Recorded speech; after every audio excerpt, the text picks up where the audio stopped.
ಮಜ್ಜಿ ಮಸಾಲ ಎಂತ ಅಡಿಗೆಯ ರುಚಿಯಾಗೋ ರಹಸ್ಯವು 20 ರೂಪಾಯಿ. ಸಂಜೆ ರಂಗನಾಥ ಸ್ವಾಮಿ ಬೆಟ್ಟದ ತಪ್ಪಲಿನಲ್ಲಿ ಅಂತ್ಯಕ್ರಿಯೆ ನೆರವೇರಲಿದೆ. ಹೊಳೆನರಸೀಪುರದ ಚೆನ್ನಮ್ಮರ ಅಂತಿಮ ಯಾತ್ರೆಯನ್ನು ನೇರ ದೃಶ್ಯಾವಳಿಗಳ ಮೂಲಕ ನೋಡ್ತಾ ಇದ್ದೀರಿ.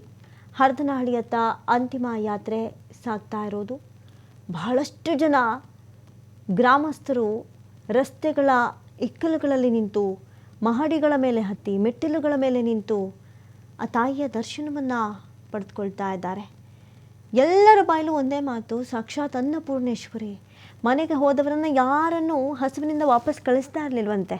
ಫೋರ್ಸ್ ಮಾಡಿ ಕೂರಿಸಿ ಊಟ ಮಾಡಿಸಿ ಕಳಿಸ್ತಾ ಇದ್ರಂತೆ. ಅವ್ರ ಮನೆಯಲ್ಲಿ ಈ ಸಿಬ್ಬಂದಿಗಳು, ಸಂಬಂಧಿಕರು ಅನ್ನುವಂಥ ಯಾವುದೇ ತಾರತಮ್ಯ ಇಲ್ಲದೆ ಎಲ್ಲರನ್ನ ಪ್ರೀತಿಯಿಂದ ಸ್ವಾಗತಿಸಿ, ಎಲ್ಲರನ್ನ ಪ್ರೀತಿಯಿಂದ ನೋಡಿಕೊಳ್ಳುವಂಥ ಅವರ ಸನ್ನಡತೆ, ಸದ್ಗುಣಗಳ ಸಂಪನ್ನಿಯಾಗಿ ಅವರು ಎಲ್ಲರ ಮುಂದೆ ಕಾಣಿಸ್ಕೊಂಡಿರುವ ರೀತಿ ಇವತ್ತು ವ್ಯಾಪಕ ಮೆಚ್ಚುಗೆಗೆ ಪಾತ್ರವಾಗಿರೋದು. ಜೊತೆಗೆ ಅಪಾರವಾದಂಥ ದೈವಭಕ್ತಿ, ಇನ್ನಿಲ್ಲದ ದೈವಭಕ್ತಿ. ಏನು ದಿನಗಳಲ್ಲಿ 5ರಿಂದ 8 ಗಂಟೆಗಳ ಕಾಲ ದೇವರ ಪೂಜೆ ಮಾಡೋದ್ರಲ್ಲೇ ನಿರತರಾಗಿರ್ತಾರೆ, ದೇವರ ಕೋಣೆಯಲ್ಲೇ ನಿರತರಾಗಿರ್ತಾರೆ ಅಂದರೆ ಅದೆಷ್ಟು ದೈವಭಕ್ತಿ ಇರ್ಬೋದು. ಅದನ್ನೇ ಮಕ್ಕಳಿಗೂ ಹೇಳ್ಕೊಟ್ಟಿದ್ದಾರೆ, ಮೊಮ್ಮಕ್ಕಳಿಗೂ ಅದನ್ನು ಕಲಿಸ್ಕೊಟ್ಟಿದ್ದಾರೆ. ಅಷ್ಟರ ಮಟ್ಟಿಗೆ ಅವರು ದೈವವನ್ನು ನಂಬದಂತಹ ರೀತಿ, ಜೊತೆಗೆ ಮನೆಯಲ್ಲಿ ಸಂಸ್ಕೃತಿ, ಸಂಪ್ರದಾಯ ಅವೆಲ್ಲವನ್ನು ಕೂಡ ಅವರು ಬೆಳೆಸಿಕೊಂಡು ಬಂದ ರೀತಿ ಮತ್ತು ಬಳಸಿಕೊಂಡು ಬಂದಂಥ ರೀತಿ. ಜೊತೆಗೆ ಒಂದು ವಿಜುವಲ್ಸ್ ನಾವು ನೆನ್ನೆಲ್ಲ ಗಮನಿಸ್ತಾ ಇದ್ವಿ. ದೇವೇಗೌಡರು ಯಾವುದೋ ಕೆಲಸದ ನಿಮಿತ್ತ ಹೊರಗಡೆ ಹೋಗ್ತಾ ಇರ್ತಾರೆ, ಕಾರಲ್ಲಿ ಕೂತಿರ್ತಾರೆ. ಮನೆಯಿಂದ ಹೊರಗಡೆ ಬಂದು ಕಾರಿನ ಹತ್ರ ಬಂದು ಅಲ್ಲಿಗೆ ಅವರಿಗೆ ದೇವರ ಪ್ರಸಾದ, ಹೂವು, ಕುಂಕುಮವನ್ನು ಇಟ್ಟು ಕಳಿಸ್ತಾರೆ. ಇದನ್ನೆಲ್ಲ ನಾವು ಹಳೆಯ ಕಾಲದ ಸಿನಿಮಾದಲ್ಲಿ ನೋಡ್ತಾ ಇದ್ವಿ. ನಿಜ ಜೀವನದಲ್ಲಿ ಈ ಕಾಲದ ಘಟ್ಟದಲ್ಲೂ ಆ ದಾಂಪತ್ಯದ ಹಳೆಯ ದಿನಗಳನ್ನು ನಡೆಸ್ಕೊಂಡು ಬರೋದಿದೆಯಲ್ಲ, ಅದನ್ನು ಸಾಗಿಸ್ಕೊಂಡು ಬರೋದು, ಅದು ಇವತ್ತು ದೇವೇಗೌಡರು ಇಷ್ಟು ದೊಡ್ಡ ಮಟ್ಟದಲ್ಲಿ ಕುಗ್ಗೋಗೋದಕ್ಕೆ ಕಾರಣ ಆಗಿರೋದು. ಭಾಳಷ್ಟು ನೊಂದ್ಕೊಂಡಿದ್ದಾರೆ. ಅವರ ಮಾತು ಗದ್ಗದಿತವಾಗ್ಬಿಟ್ಟಿದೆ. ನೊಂದು ಹೋಗಿದ್ದಾರೆ. ಇಳಿ ವಯಸ್ಸಿನಲ್ಲಿ ತನ್ನ ಪತ್ನಿಯನ್ನು ಈ ರೀತಿಯಲ್ಲಿ ನೋಡಬೇಕಾಯ್ತಲ್ಲ ಅನ್ನುವಂಥ ದುಃಖ ತಪ್ತರಾಗ್ಬಿಟ್ಟಿದ್ದಾರೆ.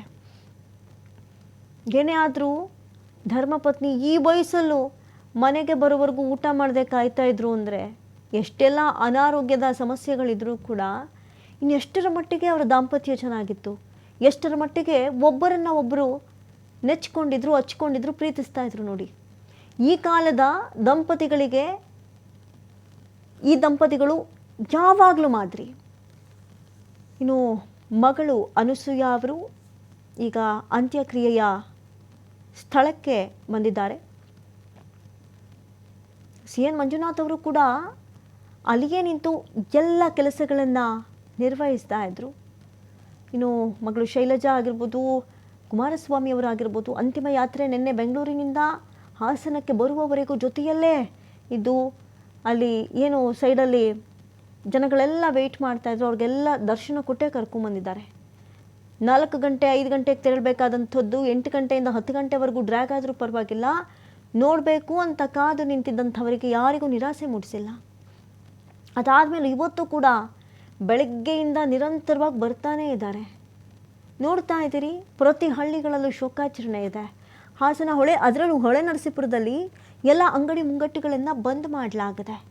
ಸಾಮೂಹಿಕವಾಗಿ ಶೋಕಾಚರಣೆ ಮಾಡಿದ್ದಾರೆ. ಅಂತಿಮ ಯಾತ್ರೆಯ ಲೈವ್ ವಿಜುವಲ್ಸ್ಗಳನ್ನು ನೋಡ್ತಾ ಇದ್ದೀರಿ TV5 ಸ್ಕ್ರೀನ್ ಮೇಲೆ.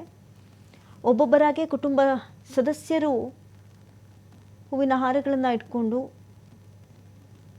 ಒಂದಷ್ಟು ಪೂಜಾ ಸಾಮಗ್ರಿಗಳನ್ನು ಹಿಡಿದುಕೊಂಡು ಅಂತ್ಯಕ್ರಿಯೆ ನಡೆಯುವಂತಹ ಸ್ಥಳಕ್ಕೆ ಬರ್ತಾ ಇದ್ದಾರೆ.